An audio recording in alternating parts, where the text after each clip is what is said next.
Hi wrestling fans, thanks for clicking the dreaded D-Rose report. Here's the one for the weekend. Kurt Angle said in an interview this week that he's interested in trying out for the Olympics, believe it or not. He said he wasn't saying it just for the publicity. He says, I feel really good at 42. I might be making a statement that him or I could start training for the Olympics and go after the U.S. Open, the Olympic team trials, and then the Olympics. He said it's really about making the team and making a point that, you know, that 40 is not old, and it's the new young. As soon as I get to be 40, I'll let you know whether it's new young or not. When asked by a shareholder in Friday's meeting about Extreme Rules, Vince McMahon said, you don't need blood to be extreme, adding that people don't tune in to the pay-per-view to see someone bleed anyway. But get the word extreme out of there then. Vince also was asked by a shareholder if he had any interest in buying TNA. The shareholder asked, when are you going to buy that three-letter company that is based in Nashville, Tennessee, because they have the wrong people in charge of that company? Why that guy is worried about that company, I don't know, but that's a shareholder for you. Vince responded by, right. And then the shareholder continued about Vince needs to be saving the wrestling business. Boy, it's a wonder a guy didn't get kicked out of the room by saying wrestling. Anyway, he needs to save the wrestling business from Dixie Carter, and added that Stephanie McMahon has more brains than Dixie in his opinion. Vince responded, I would hope. And then there was laughter from Vince and stuff. Triple H and Stephanie after the shareholder's comment. Anyway, the shareholder continued about how he thought Vince could fix TNA. Vince responded with, I don't know that they are even for sale. After the shareholder response, Vince made an offer, and after more laughter, or made an offer, and after more laughter from everyone, Vince smiled and says, well, maybe. All right, as noted before, Mick Foley, he's been having an interest in coming to Raw for The Rock's birthday, but TNA said okay. Vince says nay, nay. And regarding his work with Rain, Foley announced 2 days ago, I announced that Rain had surpassed the goal of 40,000, and that I was hopefully reaching 50 within the last 24 hours. We have marched over 50,000, smashed through 60, and surprised $75,000. This is amazing news for everyone who has a fight to end sexual violence. Thank you so much. My question is, now that you have that money, how does that stop sexual violence? I don't know. Anyway, Foley revealed on his Twitter that Vince McMahon is the third major donor, by the way. And it was revealed not worth the wait. He said, I am thrilled to have both TNA and WWE supporting Reign. I will write one more later. Former WWE champion, world champion, had surpassed the story. Oh, that's for tomorrow. I mean, for Monday. My fault. I'm ahead of myself. I don't want to give you news ahead of time, do I? Or do I? Stephanie McMahon commented that WWE is honored and thrilled to be partners with the Creative Coalition, the National Education Association, and Health Information Network, and our other partners in an effort to change the way people interact and treat others. Well, anyway, they just carried on with that. Let me go on some news here. Hey, Kevin Nash is asking fans on his Twitter, if you want to get on there and voice your opinion, if he should go back to TNA or not, after it appears WWE has nothing for him. Nash wrote, WWE is going young, You're my fan base. Sit on my ass or watch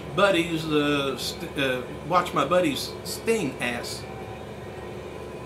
I don't know. Anyway, voice your opinion if you want. By the way, former Awesome Kong has changed her Twitter name to @Karma. Her former account was Awesome Kong.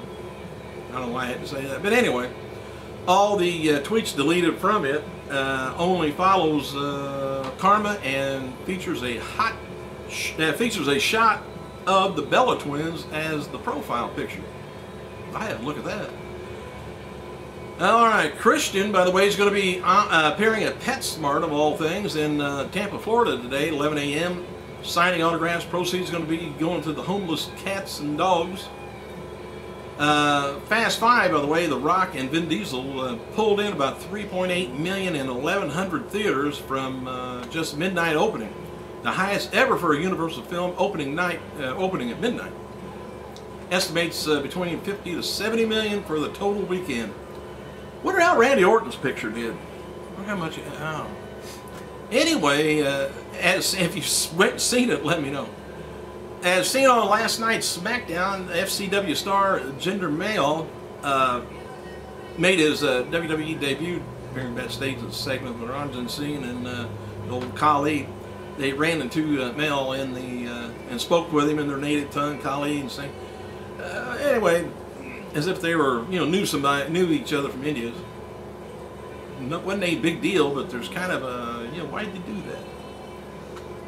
Mahal, by the way, was signed by WWE a year ago, and he did an interview Thursday at FCW TV taping and said that he will make himself get noticed in FCW and become champion soon.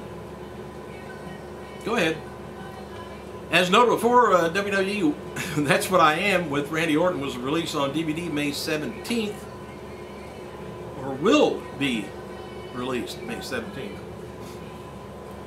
Calendar was all. The movies also came out on Blu-ray and is available on Netflix that same day. Stand Man with the stopwatch hand says Thursday's episode of WWE Superstars Online had 26 minutes 3 seconds of in-ring action, up 21 minutes and 36 seconds last week. Kurt Hawkins took a shot at WWE Superstars with the following message on his Twitter. He said, "Does it bother anyone else that WWE Superstars introduce none of the actual talent that perform on the show?" Bush League, he says. You can view a video of WWE's 2011 annual shareholder meeting Friday online if you want to check that out.